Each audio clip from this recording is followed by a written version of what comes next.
Welcome back to Modern Education right here on 90.1 KZSU Stanford. We are here live in the studio. I'm the host of Modern Education, Benjamin S. Woodford, here with my co-host. Hello, Emily.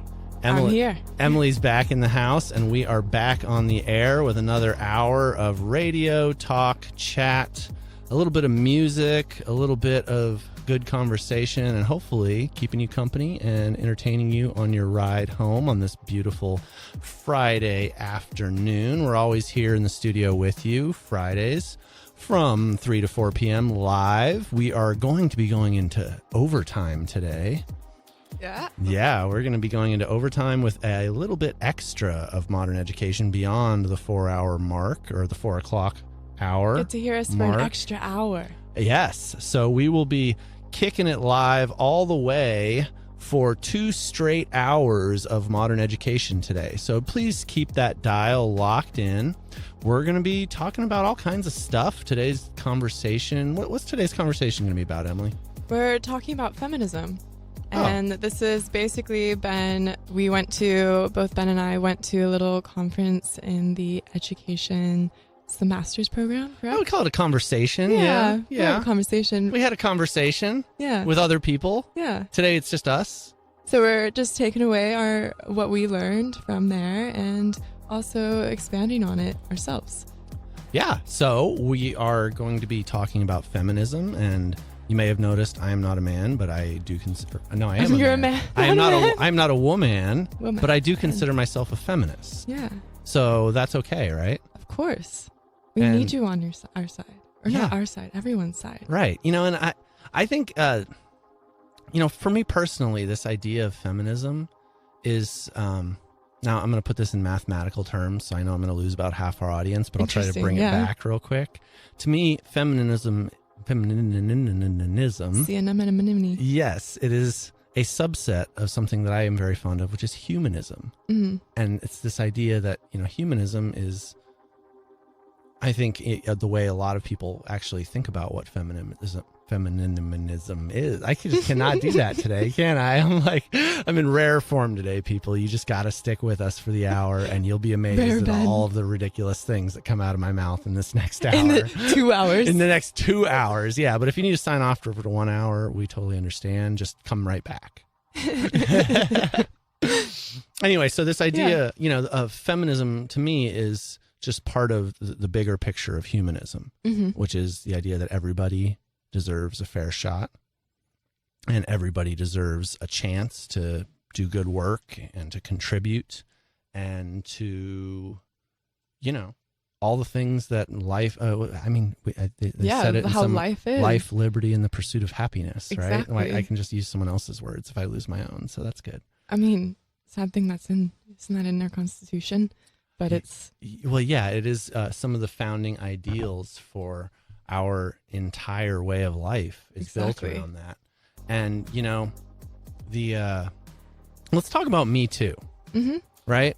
The movement of Me Too, yeah. Yeah, so can you explain your understanding of what Me Too is? I found Me Too to be a really fascinating phenomenon on the sense of how it brought feminism on a whole other platform for so many people. So just as a simple hashtag, we've seen so many different other subjects, but specifically about sexual assault, rape, or even harassment. It kind of gave a very simple hashtag to anyone who's felt that way or have experienced that way, and a way of sharing it. And I think one of the number one things about sexual assault and rape survivors is that you really don't realize how many people who have been actually affected. So when all of a sudden this was just flooding your Instagram feed or your Facebook, Twitter, and you came out with celebrities or your best friends for maybe someone that you saw in high school or before, or even that you see now and that you just didn't know, it really opened up the conversation. And I think that's why it was such a great movement or hashtag to be able to open it. And it was at such a good time. Yeah. And it, even the hashtag itself, Me Too, right? It's simple. Exactly. It's straightforward, but it also really, I think, speaks to the shared story. Of Me Too. Yeah. Right. And it's not like, oh, you had that problem or you had trouble or you too, but it's me too. I'm part of this. It's inclusive. Right. Yeah. And, I think from a man's point of view, at least my point of view, I can't speak for all men's point of view. And in fact, I don't think you can speak for all women's point of view either. That's a tough thing to speak to. But from my point of view as a man, there's a male side to it as well, right? Because women have had difficulties and troubles, and a lot of those have been perpetuated by men. And at the same time, it's like, you don't want to be identified with men who are doing things like that. And then at the same time, you start questioning, well, am I part of the problem? And, I think personally, that's a good thing. We should be questioning those things. We should be asking if or how. It's probably better to ask, how am I part of the problem, more so than if I am part of the problem? Because I think we're all part of it in some way. And I think that's why it got such a harsh response at first, because people weren't, it's such a sensitive topic that men started questioning themselves. Okay, am I attributing to this? Why is everyone going out saying this? And it's created this space where I don't want to say division, but it kind of brought me against you to a sense. Yeah. And that's why that hashtag, not all men, kind of it started, and it avoided, at least the way I felt, it avoided the actual reason of putting it out, that so many other women have, or not even women, but as men as well, have experienced this. We're not saying that every man has, but that is a trend to be noted. Yeah. And, I think it's easy to look at someone perpetuating an act of violence against another person and taking away their freedom to choose and say, oh, I'm not that type of person, right? We want to distance ourselves from like the most gross, heinous types of assaults or, stepping over the bounds of what you should be able to step over for another person.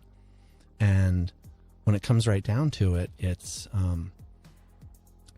more than that, right? Sometimes it's supporting a friend and being understanding when they've had a hard time and you don't know why.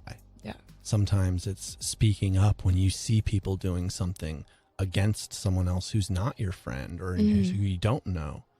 And, there's varying levels of maybe guilt or blame that you can put on people in different situations. But I think to say, not me, I wasn't the one who did it, so don't talk to me about it, is a very short-sighted, sort of narrow view of the entire society's responsibility. I think one of the important things you said too is like as well as having that conversation. So like sometimes you can feel so alone, and by seeing it on your social media, people talking about it, it really opens up that space for you to feel like, okay, I'm not alone on this. Yeah. Like it's not just me. Right. So it also, because for me, it gave like a really nice confirmation that there's just so many other women who are facing these things. Right. And so it was really nice to be able to feel that, I don't know, I want to say like empowerment through social media. And I think sometimes social media, it can give a lot of bad, but it can also give a lot of good. And that was one of them. Yeah. And there is something so special or important or empowering, maybe is the right word, about having a shared narrative, a shared story. Just knowing that you're not alone and normalizing the conversation. Well, that's it, normalizing. It makes it easier to be brave, right? Yeah. It makes it easier to speak up. It makes it easier to say, hey, I had something happen too. Or I've seen these things happen. I didn't speak up. And that's it too. Yeah. To see things and like creating a culture where we can speak up. And when maybe you're at the bar and you see something doesn't really look right, to empower the population rather than saying like, okay, you don't have to be just a viewer. You can go in, interrupt someone's life and say, this doesn't look right. Like, I don't know if you know, but like some girls, we got like this girl code or you look at them. I don't know the girl code. Tell me. I the mean, girl I don't code. think it's like a universal thing, but like, let's just pretend it is. Yeah, tell me more about but this. I'll definitely like, I'll check, like I'll look at a girl and see if she's okay. And I'll kind of like look at her. And if she catches my eye, I'll be like give her kind of like a sort of thumbs up, everything good. The nonverbal kind of check-in Yeah. thing, right? And if she is looking at me like, wide eyes, not okay, I step in, start a conversation. Right. And get her out. Right. And if everything's fine, then at least I know. And at least she knows that people are looking after. And I think that is one thing that society, what's that one show? I can't think of it, but it's like when they set certain situations up and most people don't even help, they just watch. Oh, like the What Would You Do? Yeah. Is that the show? Yeah, yeah. It's kind of like that. It's like we need to start creating these spaces in public space as well, where it's like we shouldn't be so afraid to helping others. Right. We should like be okay with kind of interrupting lives.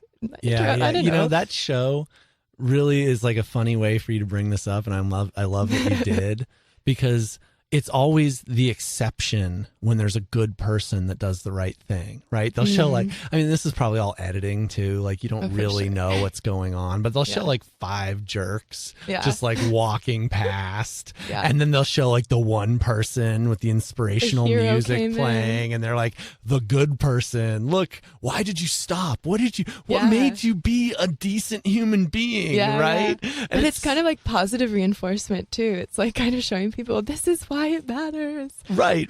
But then it's always contrasted with like the norm of like just being the jerk that keeps walking or like doesn't care. Yeah. Well, what do we do? I mean, it's a little bit different here. I'm thinking back when I was in London, like if you look on, if you're on the tube, the underground, everyone's on their phones. No one's looking at each other. It's like, it's just most of your life, you're just when you're going places, you're in your own little bubble. Yeah. And that bubble, you end up just like kind of sticking in. And if other things are going on, you go, oh, I don't care. I just have to get to where I'm going. So are you saying that we should pop the bubble? Oh, of course. You're an advocate for this. Oh, yes, I definitely am. I think that. But haven't you ever had somebody like come get in your bubble that you weren't so happy anymore that they were there? I mean, I believe in popping the bubble and also popping the, I don't know, other bubble of saying like having to feel like you need to make someone feel good if they're talking to you and you're not ready. It's a double bubble. You can say double bubble. You can say, look, I'm not feeling great right now. Yeah. Don't really want to talk. Yeah. I mean, I've also had situations where I've said that and people continue talking, but then really like, I think you have the ability to say, no, I don't want to speak right now. And that goes into, I'm thinking as well, like I just got a little parallel of kind of reinforcing when in our developmental years for children to have their agents, to show that they have agency to say no or to say yes, and that they have the ability to make their own decisions. Yeah, it's kind of like, so I get the reference where you're bringing up about, small children sort of being told what to do so much that they don't have the choice anymore, like, okay, you're going to sit down and do your homework. There's your uncle. You're going to go hug him. It's time to eat. And these are all things that as adults, we need to choose for ourselves, right? We need to be proficient human beings that can speak up for better or worse, for our tendencies, what we want, what we don't want. If you're not hungry as a child, it's like sit down and eat. Well, I don't know if every parent does this. I don't even know what the right thing for a parent to do would be. Although I suspect it is to respect your kids' needs and recognize once they're old enough to be able to tell you they want food, to give them food when they're hungry and give them food when you have to, because obviously you have schedules and things like that. But if there's no pressing reason to make your kid eat right now or to make your kid hug Uncle Johnny, don't. And let them, come around to it, or let them earn their hunger or their affection in the normal ways that you would want an adult to. Is that kind of where you were going with that? Yeah, I think like it kind of reminds me as well. I was speaking to this one new parent. Is that a term, new parent? Yeah, probably. Yeah, I'll certify that. And it's English. And basically he was saying how he talks to his little girl like an adult. I mean, maybe that can bring up its own complications, but the way that he would speak to her It's just as if I was speaking to you. And I thought that was kind of like a refreshing way of parenting. Of the little baby talk. Yeah, they're like, I just want to do the baby talk. They're like, oh, it's okay. Everything's okay. Don't cry. Right. You're like talking to them, oh, why are you crying? Tell me. Like opening up that communication like you do to anyone else. Well, imagine how hard it is to learn language when people change their language for you. You're sitting there as a little baby like, gaga? Goo goo? What does that mean? Yeah. Right? And you're trying to make a language, you're trying to make sense of a language, and they're making up new language as they're teaching you. Yeah. And it's like, that's got to be confusing. I can't remember being a baby. There's something called infant amnesia. So we actually pretty much forget everything that happened before we were about 2 years old. It's just gone, which is probably for the best because it's pretty traumatic and we spend most of that time crying. Yeah. So I think it's like evolution's way of saying you don't actually want to remember that. Trust me, we let a few kids remember it and they were traumatized. Let's just not. Yeah.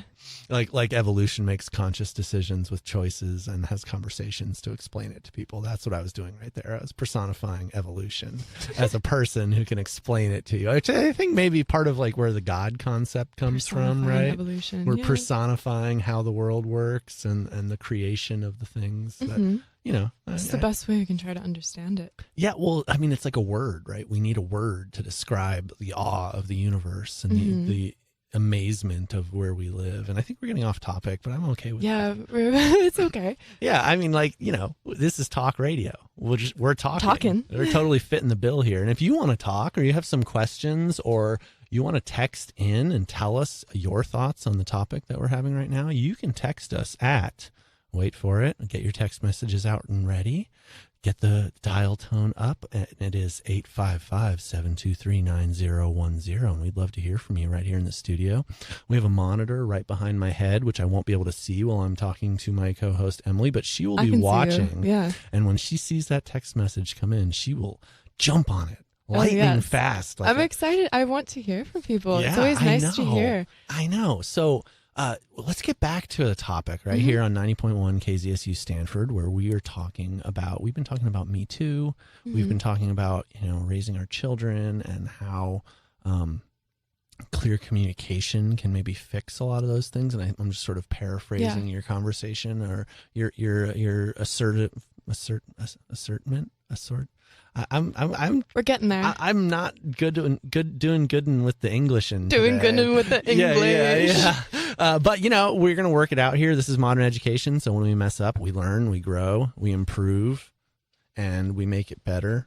And so that's what education's all about. We always are improving. I personally have spent many years and continue to spend, I guess, the rest of my life developing a growth mindset, which just simply means that our mistakes help us get better and we can learn from them. So they are a good thing. Yes. Which mistakes are good. Yeah. So let's get back to this. Sitting on the bus, you want to be talked to, right? Okay. And you also want the right to be able to say, hey, thank you for talking to me, but I am also busy right now or don't have the time or energy. And I think that's, you know, I think a lot of people are willing to talk to each other on a superficial level. Hey, how's the weather?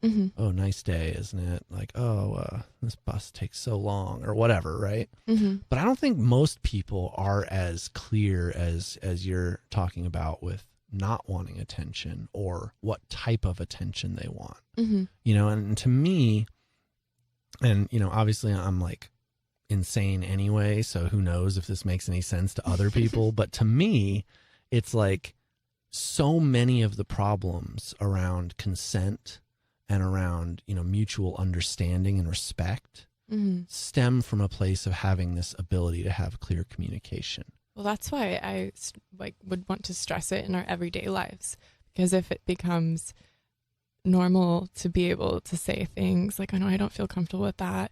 And as well, going back to being when you're a child, to confirm that you can say yes or no is really important, because when put into a situation like that, because typically, right, you have the responses fight or flight or freeze. Yeah. So by being in front of a situation that you don't feel comfortable with, I'd say typically freeze is the most what would you say? Like the most reactive. It's maybe way the easiest to go. one, right? Especially in a social situation. Because Of it's just like freezing, because you're not sure what to say. yeah, you don't want to wanna attack the hurt person, right? Yeah. You don't want to run away. That would Yeah. be very conspicuous. You're trying Yeah. not to be rude, so you just stop and do nothing. Exactly. So I feel like by confirming that you can say no is really important, and not even that you can say no, but that your voice matters, is really important to the conversation. Sure. Yeah, and I mean, I'm gonna like take this to a whole nother level, just because. Say let's take it to a different scenario altogether. Mm-hmm. You're not on a bus anymore going to work. You're in a bar. Mm-hmm. So there's a totally different context now, almost a totally different expectation. I mean, do you agree with that? Do you feel like there is a different expectation if you're sitting in a bar at night versus on a train in the morning? Are we by ourselves? Or Sure, with friends? sure, Okay. sure. Well, yes, it is different. Okay, so does the same hold then? Do you still want someone to come up and talk to you? Are you at the bar because you're looking for someone to talk to you? Is that like something someone can assume just because of the setting? I mean, I've been at bars by myself, Mm-hmm. and I have like had that situation. I'd say it really is just up to you again. Like that social expectation is there where, when you're in a social setting, it's nice to have a conversation. Like, it's good to open up, but if you feel uncomfortable, obviously you have the right to say, hey, I'm trying to think of the best way of saying that, but like, thanks for the conversation, but I'm going to go right over here. I don't know. Yeah. And, I'm going to take this even further now. Yeah. Because I think, personally, it would be so much more refreshing if people could just be more honest from the get-go.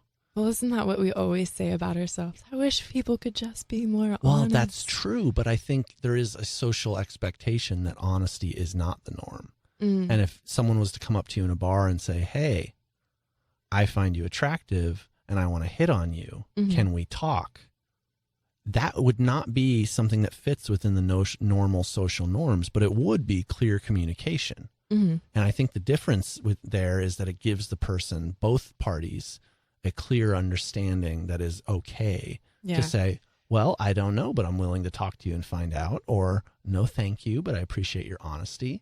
Yeah. And then everybody's clear, and the person, both sides can have a clear, honest interaction. It doesn't matter if it's welcomed or not, because once it's clear, it can be welcomed or not clearly on both sides of the party. It kind of reminds me when during the talk that we saw, was it 2 days ago, he was saying that how women are what's the word? I'm now blanking, but like they are the stoppers, the pausers. They'll put on the brakes. Yeah, the right? brakes. Yeah. And that men are the persistence. We put on the gas. Yeah. So with that itself is pretty contradictory in finding, okay, so if women are pausing or getting the pause, like, so reactions only sometimes, but men will only persist, it already in that way of that game clashes. Right. And I'm just thinking of my own personal experience when, like, as you mentioned, in a bar, I used to work at a bar, and you had to build up a little bit of your comedy just to be able to kind of back the persistence. So you have to kind of, in a sense, like create your own persistence to stop it. Yeah, it's like, but I always that's different brought too, it through because you're comedy working, in a bit. right? Yeah. So you're working for tips particularly. And so there's this was in the UK, so no tips. Oh, okay. So that simplifies things a little bit, but at the same time, customer service still, right? Yeah. So you're in a customer service position, so you're coming up with ways to deflect almost. Well, yeah. In a way that's like nice and courteous because you're in a service position, right? Mm-hmm. And I feel like the same conversation could apply there too. You'd be like, I mean, if we lived in a world where people were honest and it was socially acceptable to be so, you could just say, hey, I'm not going to make a dumb joke to try to deflect your unwanted advances right now. They're just not wanted. Yeah. And no one would get offended. No one would like wait after to call you horrible names after work or, all the horrible things that insecure people do to try to make themselves feel better. Mm-hmm. But they would just think, oh, thank you for letting me know right away so I can, put my energy elsewhere, right? At least that's what you hope so. Because like the fear when you're talking to a man is it comes to, okay, what will he do if I act harshly? Right. And that's like the fear of repercussion, right? And so it's always like dancing on the line of like, okay, I'm physically able to be overpowered, possibly.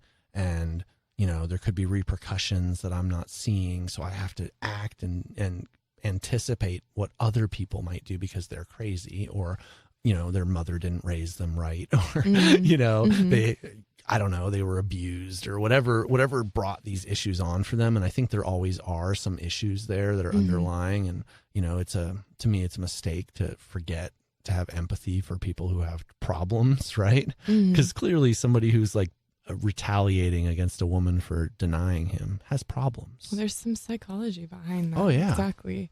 Like there's these reasons. So why are we looking at as well kind of the full picture, the understanding of these situations is important. Yeah. I think. Yeah. And the full picture is so much more than, oh, he did something to me and violated my space. Like, yes, that is the momentary exact situation that is, needs to be addressed. But I don't think addressing individual situations by punishing individuals is ever going to change the sort of systemic, and I'd say systemic is fair at this point, the systemic,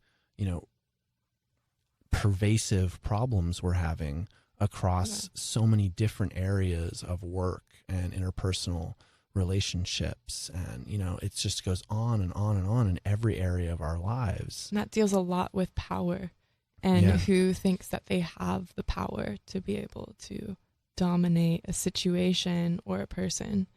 Right. And that could, power, it manifests in so many different ways. And as well is given to a lot of people, I would say particularly men, relatively freely in work as well as just like a public space. But I think what's interesting is going back to, because I think what's really need to be understood as well is that it's the development, it's the way that we've raised our men to be able to feel like they can gain that power and that that's the only way that they can function within this world is through that dominating understanding or like persistence. And that itself, like for example, is seen in movies. So one in particular is James Bond. Oh yeah. Right? Yeah. So that power, he's the power figure and he gets the girl, but the girl always dies. So he can continue on with his promiscuous life. Right? Back to killing people with a license to kill. And it's like I'm trying to look up right now to find the number of CEOs that are let's see. In 2014, out of 1,000 CEOs, there were only 51 that were female. Wow. And I think that speaks to exactly what you're talking about who has power, right? It's certainly not a representative statistic that tells us everything, but just the sheer ratio of men to women in CEO positions, I think, is very representative of the problem of not having equal representation. And this is much bigger than just in business, right? And what's also interesting, I wouldn't know the number like off the top of my head, but I know in Congress as well, when we're talking about women's issues, who are the ones who are actually voting on it? It's typically mostly men. Right. How does that happen when we're doing, let's have a vote in Congress or the Senate or, one of the judiciary branches about women's rights, about abortions, about things of this nature. I'm sorry, but I can't respect any outcome that comes from a vote in that nature that doesn't have at least half women. I mean, you need the representation. Well, yeah. How else are you like gaining the ability to know what the right answer is if you're not experiencing the problems yourself? Yeah. I mean, to me, this is like, let's say we get a bunch of, prominent people from the community and let's put them on a board and have them decide how schools should be run. Mm-hmm. And they have no teaching experience. They have no schooling on the issue other than having been in school, presumably. Mm-hmm. And we're asking essentially people who don't know anything about the topic or Mm-hmm. don't have a well-rounded and nuanced view of the topic to make long-term decisions that have real repercussions. It's true. Like, I'm thinking for myself, like if I was put in a situation of education and let's say I was appointed this role, like unless you know the information, you can't be able to judge it. Unless you are like an expert in the field, per se, Yeah. it's difficult to be able to make those decisions. So it's interesting how our legislative process has always been, okay, these people are experts just because they're in politics. Mm-hmm. But politics covers such a wide range of topics. Right. And right. yet there's only like that one representative, per se. Yeah. And, it's sort of a funny thing because I don't think politicians are really considered to be experts in almost anything except for, do you know where I'm going with this? No, go for it. Fundraising. Fundraising. That is essentially the bulk of what politicians do. Yeah. They fundraise. They have to fundraise to even get elected. How do you even get on a stage where you can be Mhm. elected without having a healthy fundraising arm of your policy, right? And then once you are elected, it's a pretty well-known fact that you spend a majority of your time trying to raise more money and, cater to the people who will get you reelected. Which that's usually what the race is too. Right. Getting myself reelected. Right. It's like you're in a position where you are dependent on people to vote for you, and yet those votes are really dependent on how much money you can raise. Mm-hmm. So it's not dependent on your policy, your willingness to take a stand. It's not dependent on your, well-rounded views or expert opinion. Mm-hmm. It's largely dependent on how much money you can fundraise. I think that's why as well it's really important, like when we're talking about politics or like at least the future of politics, thinking how we can take money out and start focusing on human issues, like taking money out and putting the human in. And I think I was just doing some research for, I guess there's a Human Rights Day in Los Altos on December 9th. And it's basically a really interesting day just to be able to talk about the rights that humans have within just everyday life, to the right to housing, the right of respect. And that is essentially, I think, what we need. We need to start humanizing all of these like politics-based issues rather than just making figures, just really random things that just don't really apply. I think if we're talking about human issues, it needs to be in there. Yeah, absolutely. Like for housing, even. Oh my gosh, and housing is one of the worst ones. I mean, I don't know if you're too up on the issue with parking, people living on El Camino. No, I'm not. So El Camino is the main strip. It runs through 8 towns or something up and down the South Bay, and right here in front of Stanford, actually, right by our campus on the main road, there have been people living in trailers and RVs and campers all down that entire road. They're parked there and they're living there. Mm-hmm. And, there's just recently, Palo Alto has enacted a new enforcement policy around parking laws. Oh, really? So that there's no overnight parking. All across the strip? Pretty much, yeah. I think there's one little piece. See, there's some weird things going on, and I'm not the expert on this, but I have a little bit of understanding. And there's the long strip right in front of the college where there's all the nice green fields and the sports facilities and all of that. Those aren't residential parking. Mm-hmm. So that's just public street parking. So people have been parking there. So that's why they're able to park. Yeah, and if you go now down, they can't park there anymore. Right, they can't park overnight. It's like 3-hour parking or some sort of very strict policy. Wow. And if you go there now, there's no cars parked there. All these people who've been living there for who knows how long have now been essentially evicted over a parking enforcement change, Yeah. right? And if you go down just a little farther past the college, there's one little tiny strip of street where there's still RVs parked. And I think that's because they're parked in front of the apartment building. So there's a different enforcement policy. People who live in apartment buildings should be able to park on the street in front of their house, right?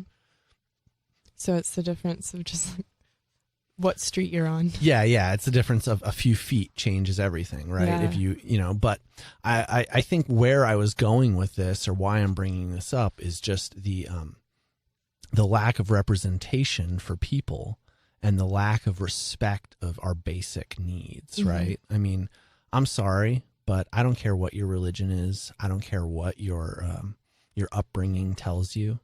If somebody has gotten pregnant at 15 and doesn't have the means to take care of themselves or to, raise that baby in a meaningful way, I don't have the right to tell them they should have the baby anyway. I'm not going to presume to judge whether or not they should have to or not, or I just think I don't have the right to say that. And I think a lot of people, especially in government and in different positions of power, do think they have the right to say that. They think, or they act at least, as if because I'm in power, I have the right to make judgments on these type of things. I don't think that's true, and especially pisses me off when it's done with a religious backing.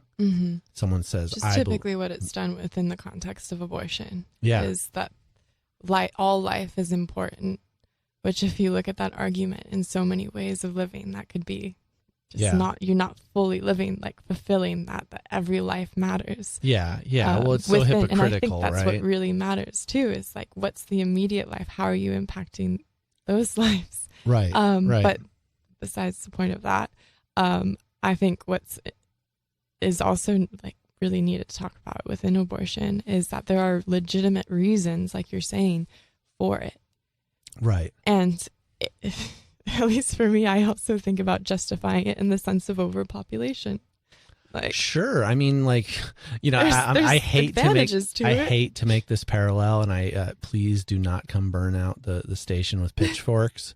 But we have the same problem with dogs and cats. We're not taking care of the living things that are here already, and we're letting them, go feral. We're killing them by the thousands in shelters. And it's, I think, a symptom of a similar, bigger problem. So I'm not saying human life and animal life are exactly the same, although I do think we should value them more similarly than we do. But I think it's more of a symptom, again, of the larger societal problem of not taking care of our responsibilities, not following through. If you want to be a Bible-thumping Christian saying all life matters, fine. Spend your life raising other people's kids who couldn't. Put your money where your mouth is, right? And as soon as you're doing that, I'll listen to your arguments about the other things a little bit more, right? It's like I will sit down and say, okay, you're walking the walk. So let's talk the talk. What do you have to say? What can I learn from you now? I think as well is like the fact that life has become a lot more complicated. Like you need so much more of that fiscal stability to be able to raise a child or even take care of yourself. Yeah, and in the old days, nobody did it alone. Yeah, and you had your family, and that's also a cultural whole town. thing. Yeah, it was like it took an entire team to raise a baby, just like it always has, really. But now everybody lives singularly, very independently, and very alone in a lot of ways. And then we expect everyone to be able to do everything they need. It's like healthcare. Who can afford that if they're not already doing well? Like if you're doing fine, healthcare is just a foregone conclusion. I'm going to have healthcare. Yeah. Coming back to the U.S. has been really interesting on the aspect of healthcare. Tell me about that. Maybe this is a bit off topic. We're always off topic. This is modern education where we almost never talk about education. No, but because it's been really interesting. So when I was living in the UK, I have a problem. I don't know, maybe need something checked out. You walk in to the NHS, or you can go into the pharmacy if it's not that serious. You can ask the pharmacist. I have these symptoms, and they will give you any medication for the most part. Just like that? Mm-hmm. You don't even have to see a doctor? No. You're basically, Boots is kind of like your CVS. Right. And you can just walk in, get your medication. If it's something more serious, you go into the doctor, and you don't have to pay out of your pocket unless you're with a private physician. And at least as a student, that was so helpful. I didn't have to worry about my job giving me insurance or anything, or the fact that I need money to be able to go to the doctor to pay for my medications. Yeah. It was, I mean, there were small fees for the medications. Sure, you're but it was just so much more accessible. And these, the NHS places were just placed, I was also in a city, so it was easier, but they're pretty much everywhere. I mean, yes, there's still problems, like especially during Christmas time. There was this big article of last year, how there was no space on the hospital beds. There was just like overload 100%. Like they just couldn't handle it. Sure. But I find what's interesting is you still see that here. Yeah. So you still get the same end result, but with easier access. So do you see what I mean? It's kind of like we're still, like you will probably, healthcare is such a difficult situation. Like you will always still have understaff, like a lot of people needing healthcare. That's bottom line. But the thing that really matters is the access, because I mean, Brits and Americans always, at least I've heard, would always make jokes of like crossing the street. For example, a British person will just like run across the street and not look, and you're like, oh, I'll just go to the NHS. Yeah. Everything will be fine. And if you're American, you're like, no, I can't afford the hospital bills. I can't afford it. You have to be careful. Well, I think people should be careful either way, but it's still a really great illustration. Yeah. And I'm, when you're talking about this, I'm really thinking about just the psychological freedom that it gives you to know that you can get whatever medication you need, and you can just go to the doctor. There is the freedom to it. Like for me, walk in. Like, well, you could walk now in. I'm thinking, no, fine. You can roll in. Yeah. I'm thinking of how when I first got here, I had to think of, okay, how am I going to get my checkups? How am I? Right. Like one of the first things, okay, my retainer broke. It's a small thing, but I was like, how am I going to go to the dentist now? So just like small things like that is just, it ends up adding up, and you don't, I think especially if you've never like experienced a situation where you've had free healthcare, you don't really realize the benefits to it. Like one time I was in Mexico and we needed an ambulance, and we were expecting to pay for the ambulance. Yeah. And we were like, okay, so how much? And he goes, what are you talking about? It's free. I was like, even in Mexico. Yeah, in America, that would be about $10,000. Yeah, so just things like that. Yeah, and I'm going to go like way to the other end of this, but I think it's a good contrast and maybe even good illustration if it turns out on microphone as good as it is in my head. So let's contrast this, right? Mm-hmm. You're in England. You walk in to a clinic and get what you need. No questions asked, no big deal. Then you come back here. Maybe not you, but a hypothetical you, right? You go to Planned Parenthood, and there's people outside protesting with signs. I remember at the Planned Parenthood in my old town, there was a truck perpetually parked right in front of the clinic with a big banner pasted to it. Like, hey, I'm the jerk that wakes up at 5 a.m. every day to make sure I get this spot, and then hangs a big banner over my truck that makes people feel horrible or scared even to be able to even go in to a clinic to get the help they need. It's crazy. It's insane to think of America has as well as this like mentality where they'll say it to your face. Like Brits are very like, oh, cheerio to your face. Right. But like they behind your back, they'll say stuff. So, I mean, it's a bit of a difference also in the way that we talk about our issues. So America, I've noticed, is just very protest. I'm going to put my opinion because, I mean, it's the freedom of speech. It's the fact that I can say it. Right. I can, so I should. Yeah. This Yeah. is not always the case. I mean, yeah. No, just look at Donald Trump's tweets if you want to see why you shouldn't always speak up just because you have something to say. I think by saying that I can say it because I have freedom of speech, it's avoiding the reaction, like how people will react and saying like, your reaction doesn't matter. The fact that I can speak is the only, like, that's end. I can speak, that's it. But you're not thinking of the actual consequence of saying certain things. Right. Like, that's the human thing going again of like basic conversation, communication. It's not just one-sided. It goes both ways. So if you expect just to shout somewhere and only like have your thoughts confirmed is wrong. Yeah. You will get reaction, especially if you're going in front of Planned Parenthood and then walking in. I mean, I can't imagine how, if you needed a certain service and you're walking in. Or even just a simple checkup. I mean, it's insane. Yeah. You go in feeling guilty, and that itself can create difficult problems along the line, rather than if you were to go in thinking, okay, this is fine, even though we know, yes, you can talk, like there is a psychological pain when you do, let's say, have to have an abortion or go in for certain things. Like it's still uncomfortable.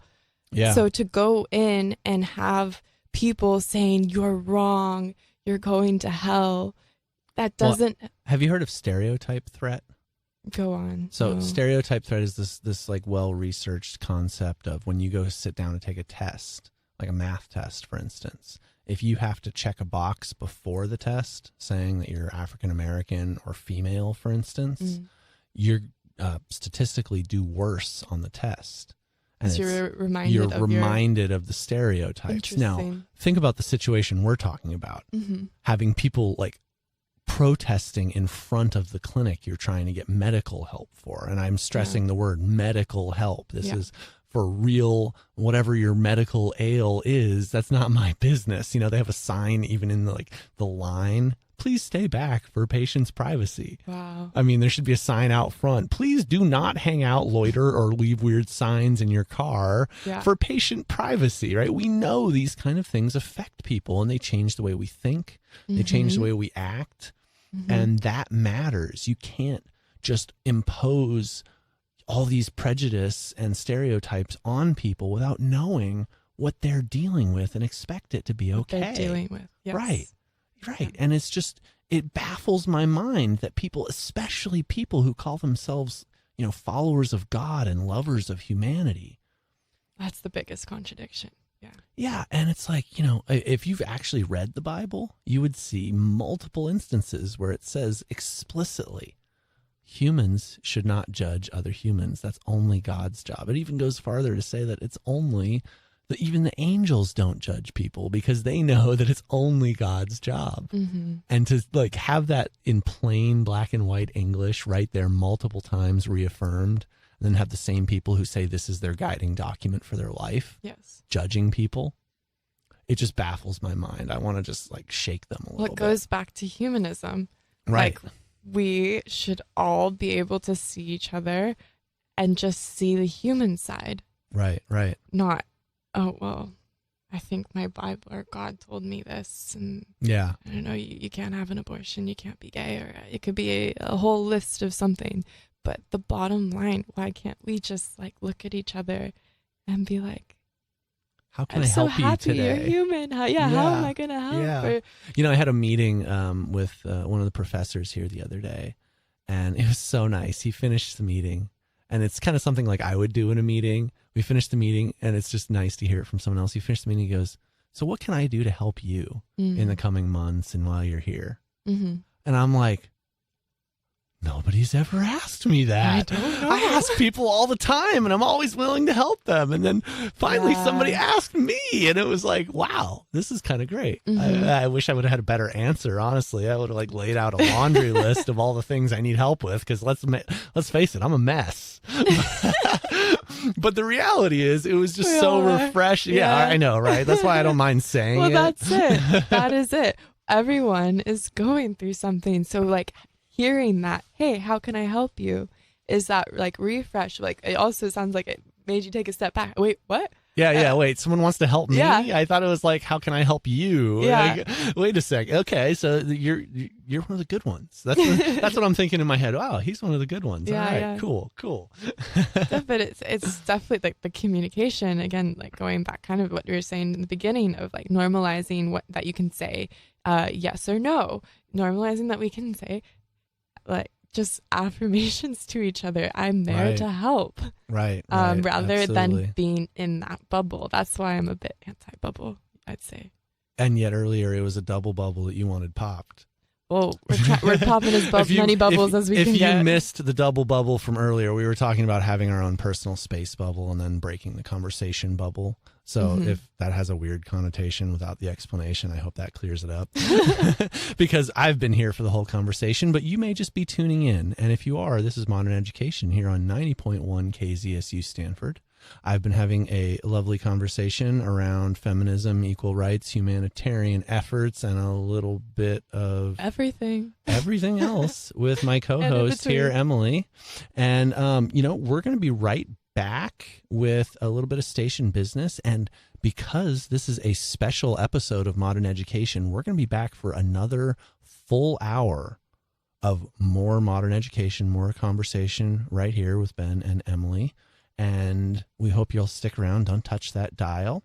We're going to play a little bit of music, play you out for the top of the hour, and come right back with some more Modern Education.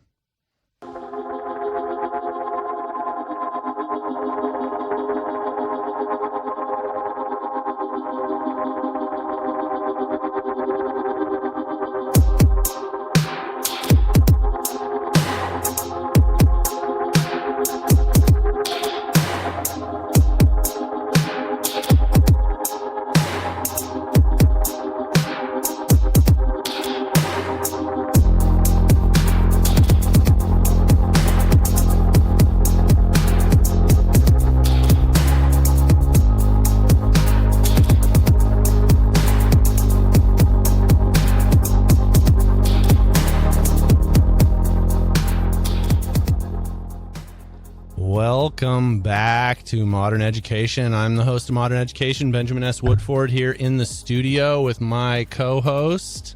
Hello, Emily. Emily is back in the house for another episode, back-to-back, 2-hour special. In fact, we may be getting cut off by soccer at 4:30, which means this may end up being a 1.5-hour special. So if you've been driving for the last hour in the horrid, horrible, never-ending, always pervasive Bay Area traffic, and you've stuck with us for an hour, I'm sorry if your commute ends up taking you more than an extra half hour beyond now, because we will not be able to be accompanying you for the entire trip. But I also hope you're not in traffic for 2 hours or in the car for 2 hours. I agree with that, but I also know that it is almost inevitable. If you live in the Bay Area, you have spent 2 hours in traffic, probably so many times you don't even want to think about it anymore. You should see her face right now.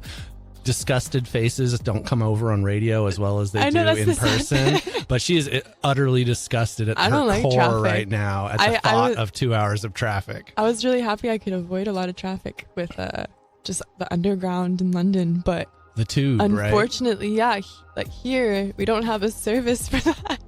Yeah, there is no, the underground is the sewer. So you're going to be in the sewer if you'd like to be underground transportation. Far. Yeah. it's going to be stinky at the very least. Well, there's not much difference. Oh, okay. Well, I'm glad that we have uncovered some of the dirty underground of the London Tube. And now what are we going to talk about this hour, Emily? We're talking about life. What? That is the kind of education that I always wanted. And life education. Educations. That's right. That's right. This is an Emily-education today. And, there's a funny thing that is sort of a prevalent topic in education is the idea of life skills. Mm-hmm. And I think, at least if you're my ancient years, if you've had as many years on this earth as I have, and you're as ancient and have as many gray hairs as I do, you'll remember, which you won't because you're not as ancient. Yes, you'll I'm remember young. home ec, and you'll remember life skills classes. I took wood shop. I took wood shop in school. I still have all my fingers, as Emily can attest to, right? They're all there. Yep. I count 9 fingers. Oh, 10. Oh, no. Yeah, I have 8 fingers and 2 thumbs. Thank you very much. Thanks for clarifying. But the point is, I have them all, and it is not that hard to have kids play with power tools. Well, maybe play is the wrong word. Learn to work responsibly with power tools. Don't play with power tools. Well, I guess everybody needs to play a little bit with power tools, just not so much that they lose Papa a finger. Ben. But, it's like, it's easy for me as a man to be like, oh, I had wood shop. But you know what I also had? I also had life skills. Mm-hmm. I learned how to sew a button on my clothes again. And let me tell you, that has come in extremely handy living life here in the real world, because some of my clothes have buttons and buttons fall off. Some of your clothes have buttons. Yeah, The thing is, I've had too many times where my buttons fall off, and I had to, at one point, I had to teach myself. Yeah, you were helpless. And I was like, you were helpless, I didn't know how. I this is actually a really good conversation because we have the contrast. Right. Because for me, I was actually just talking about this with my sister. And we were saying, like, I wonder how our generation we didn't have home economics or like any of these like cooking classes, like foundation classes to help you prepare for the real world. Right. I can tell you a bunch of theories. I can tell you numbers and like how I got there. Right. But I can't like the practical rubber things. To the road. Like I need to go somewhere and get something done. Yeah. Right. Yeah. Like, for example, learning about your taxes. I think that is one thing like that really needs to be talked about to kids when they're about to go off into the real world.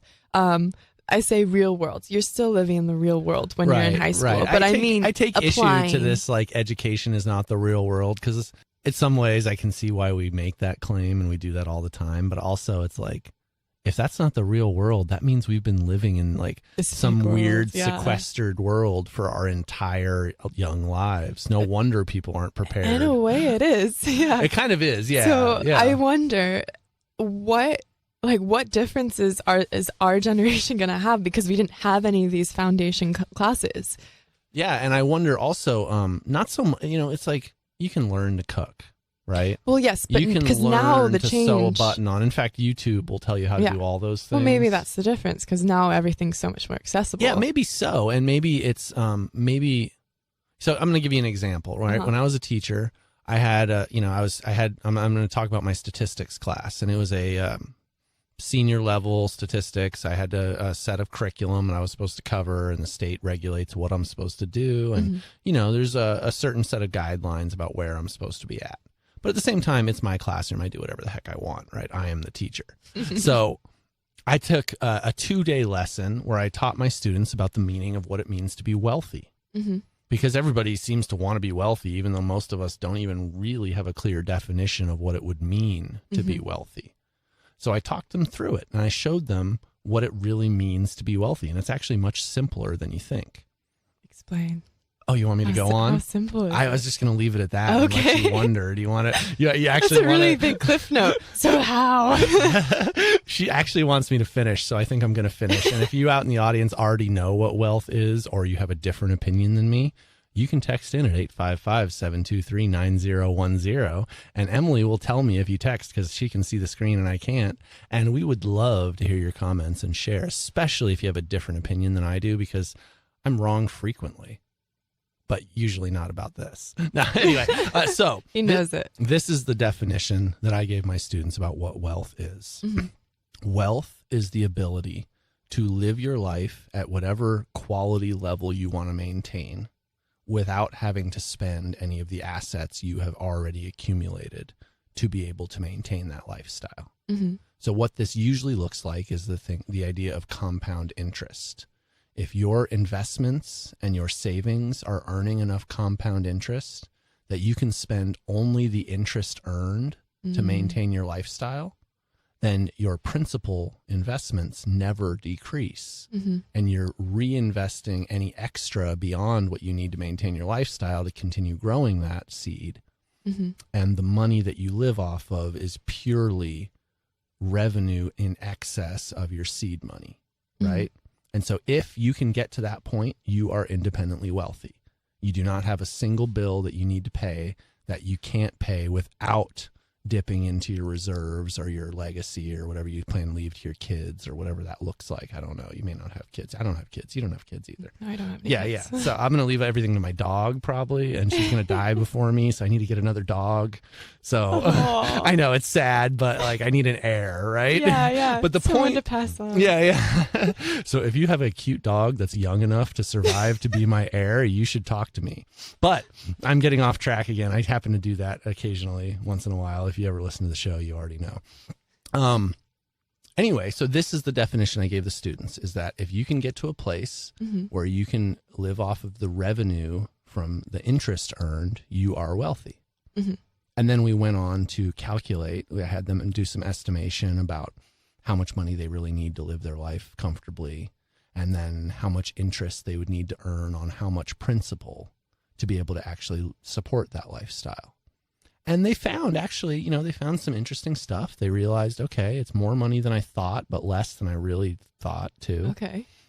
Usually it was like, okay, well, if I save this much and I want to live like this, in 20 years, I can retire. And then I go, okay, well, maybe you should check your numbers a little bit, because that's probably not going to happen unless you're doing something. That'd be a dream. Yeah, maybe so. But the point was they were able to quantify it. They were able to put some numbers to it. They were able to say and look and be like, oh, this isn't so unattainable after all. But at the same time, it's definitely not the perception that I think most people have about what it means to be wealthy. What do you think that perception is? Well, my intuition would say, like, most people don't think that much about the actual nuts and bolts of what it would take to be wealthy. They think more about, the products and the images of what it would look like to be wealthy. Well, that's an effective advertising. And and that's what we see. Reality right? TV. Yeah, that's what we see in advertising. It's like, I have a Ferrari, I'm wealthy, look at me, I'm cool. Oh, look, MTV Cribs, I got a big house with a huge refrigerator filled with Red Bull, and they didn't pay me to put all that Red Bull in there. It's just naturally, right? Yeah, I don't know. I think they probably do pay. But anyway, the point is like we have these images about what it looks like to be wealthy, but we have very few images about what it looks like to become wealthy. And whenever you hear these stories, it's always the person's innate talent and their, overwhelming ability. But we don't think like, oh, how many mentors did they have? How much help did they get? What type of guidance did they get along the way? What were their overarching goals? And what were the steps they put in place to get to this place? How did they get there? Yeah. Right. It's like there's the famous story that I'm sure everyone in Silicon Valley at least knows because they read a lot of the same books I read. But, there's this story about Michael Jordan, right? Getting cut from his high school basketball team and then growing up to be the greatest player that ever lived. And he was cut because they said he had no talent. And he said, oh, I have no talent. Yeah. I guess that means I got to work my butt off. And everybody else would go to practice and go home. He would go to practice and then go practice some more. And he wanted it bad enough, and he put in the time and the energy that eventually he became Mike, right? I want to be like Mike. Well, so basically what you're saying is wealth just doesn't happen. You have to put in the effort, the extra work. Yeah, I mean, unless your plan in life is to play professional sports or win the lottery, which have, arguably it's actually more likely that you're going to play professional sports than it is that you're going to win the lottery. Sad statistic. Yeah, and it's really, really unlikely you're going to play professional sports. I know it's like 0% for me because I don't even play a sport. But in general, if you are an undifferentiated child with big dreams of becoming rich, the likelihood that you play professional sports is very, very low. Yeah. And yet still better than winning the lottery. In fact, I think you're more likely to get bit by a shark while getting struck by lightning. You told me that before. I was like, really? Well, I had someone. Because have you heard of anyone who's been bit by a shark and struck by lightning? No. But you know people who've won the lottery. No, I don't know anyone that's won the lottery either. Does that actually watch happen? the news and then I feel like those are just like acters that they paid to look like. No, I don't know. I'm not a conspiracy theorist. I'm just making things up. But you know, I think all my hopes and dreams of the lottery win. No, you know, here's the thing: people do win the lottery. Mm-hmm. That's probably true. I mean, I have never met anyone that has. If you've ever met someone who won the lottery, you can text us at 855-723-9010 and tell us a little story about it. I'd like to hear that. But in general, the idea is that you have about a 1 in 6.2 billion chance of winning the lottery. How many? Do you know how many people are in America? No, I don't have a number. I think it's about 350 million at this point. Okay. So let's think about that. 1 in 6.2 billion to win the lottery. You're one person in 350 million. Yeah. So I'm very, very small, slim chance of possibly maybe getting the right numbers to win the lottery. Yeah. And, but if I'm in the ocean, I could maybe get bit by a shark and then struck by lightning. I mean, here's the thing is like when you say that, it's very unlikely that that's going to happen either. But if you look at the probability of it, I don't know, maybe it's like 1 in 10,000 that goes swimming in the ocean gets bit by a shark, or maybe it's 1 in 50,000, right? And then it's maybe like 1 in a million gets struck by lightning. So with probabilities, what we would do is we'd multiply those together. And presumably that's still less than 6.2 billion. I don't have a calculator on me. I know I have a degree in math, but I'm not doing it right now. So I don't have a degree in math. I haven't taken math. It's in a lot 5 of years. zeros. It's a big number, but I think the point is that it's just very, very unlikely. Yes. And maybe it's a good illustration, better than like a factual thing. So it's more likely to put the work in to become wealthy, as opposed to trying to win the lottery to become wealthy. So I find it hard to be able to, because I think as well, like half of becoming, like thinking of how I'm going to be like gaining my wealth over time is by thinking like you have to have your own mental goals. How am I going to get there? Like making those marks. But going back to kind of home economics is I don't even know what I would set as financial goals. And that's like the disconnect that I really like. I'd hope I'm not alone on this. I hope it's not just me. But like, because no, everybody else knows how to do all this. It's just you. Just me? No, actually, I think it's almost the entire country is completely clueless. Yeah. So you realize now I'm going to have to give you like a financial planning talk when we're done with this episode, right? Yes, please. I'm going to sit you down with a spreadsheet. I'll share it with everyone. We're going to project the next 20 years of what your savings plan should look like, where you should be investing, how you can be averaging about 8 to 10% compound interest. Because without all those half things, of those words you said, words. What? Those sounded like English, but I don't know what you mean. Yeah. And that's I think I'm going to totally go another direction with this. Okay. There was a book which I am blanking on the author's name right now. So if you know the author's name, you can text us 855-723-9010. But the book was called The Last Safe Investment. And this author made a really great case, what I thought was a really great case, centered around where you should be investing your money. And his basic thesis, if I can boil it down and probably totally mess it up in the process, was... Give yourself some credit. Okay, I just like to say stuff like that. I probably remember. But the point was, his basic thesis was people are investing in things like an education and a house, because those are traditionally what used to be a very good payoff. It used to be that buying a house would earn you enough interest and it would raise enough in cost that you could buy another house, and it became an investment that could multiply, and that was a really good thing. And similarly, an education used to, probably predict, you get a bachelor's degree that might predict an extra $1 million in lifetime earnings, right? So that was a safe investment back in the 50s when we created all the ideals that we still seem to be chasing. Now, what the author's point seemed to be was basically that the best thing we can do now in this day and age is invest in ourselves, because our earning potential and our value to the world is really the only thing that we can still count on. Is that a creation that we've done to ourselves? Does he suggest that? I think it's pretty easy to extrapolate around living in an information economy. Mm-hmm. When you live in a world where information is the primary way money is made, mm-hmm. what else is going to make you more valuable than having more information and knowing how to deal with information more purposefully, right? And so these hard goods, these material goods that are sort of fluctuating very unpredictably and unreliably in a lot of ways. I still think so historically you can look at the stock market and say the stock market has continued to grow even with the ups and downs and depressions and things like that. There mm-hmm. is still a pretty good expectation of growth there. So I'm not saying you should never invest in anything, and I don't think that's what he was saying either.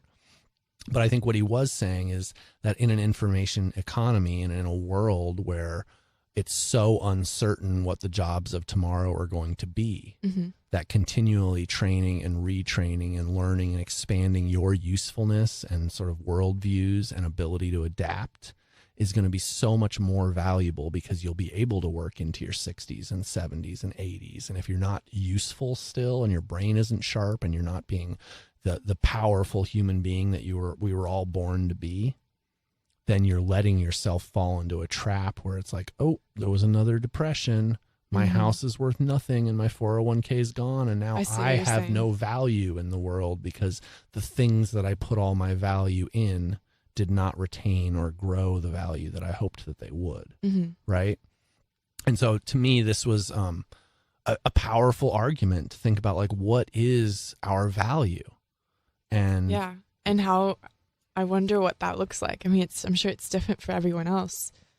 Yeah, like every person has a different. Yeah. And I mean, you gotta choose your battles, right? Mm-hmm. You don't want to just spend your entire life learning new things completely, mm-hmm. because you got to specialize in something. You got to build on what you already know. You got to, stay within the wheelhouse that you want to be in, right? It's very easy to just sort of like fragment your entire life. Trust me, I think I spent a couple of years doing it, actually, just trying to learn everything I could and realizing half of it was not all that useful. Yeah. So it really is. As well. Yeah. It really is helpful to focus and have some direction. And I think that's where like the life planning really comes into play. Yeah.